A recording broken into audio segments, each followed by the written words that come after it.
যাদবপুর কাণ্ড নিয়ে আক্রমণ মমতা বন্দ্যোপাধ্যায়ের, জোর করে বিশ্ববিদ্যালয়গুলোতে ক্ষমতা দখলের অভিযোগ। 28শে আগস্ট প্রতিবাদের ডাক মমতা বন্দ্যোপাধ্যায়, প্রাক্তন মুখ্যমন্ত্রীকে পাল্টা কটাক্ষ বর্তমান মুখ্যমন্ত্রীর।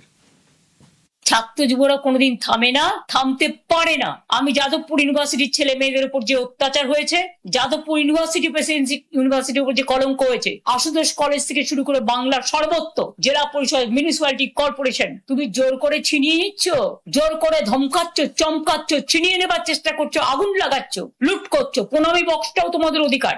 এর বিরুদ্ধে 28শে আগস্ট আপনাদের সবাইকে বলবো, আসবেন। ছাত্র যৌবন, আপনাদের জন্য রইল অনেক অভিনন্দন। দেখা হবে রাস্তায়।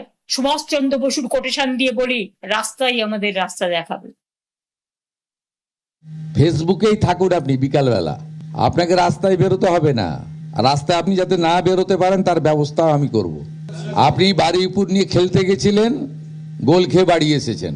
আপনি হালিশহর নিয়ে চেষ্টা করেছিলেন, সেখানেও ডবল গোল খেয়ে বাড়ি এসেছেন। যত কথা কম বলুন, বিশ্রাম করুন, অনেক বয়স হয়েছে।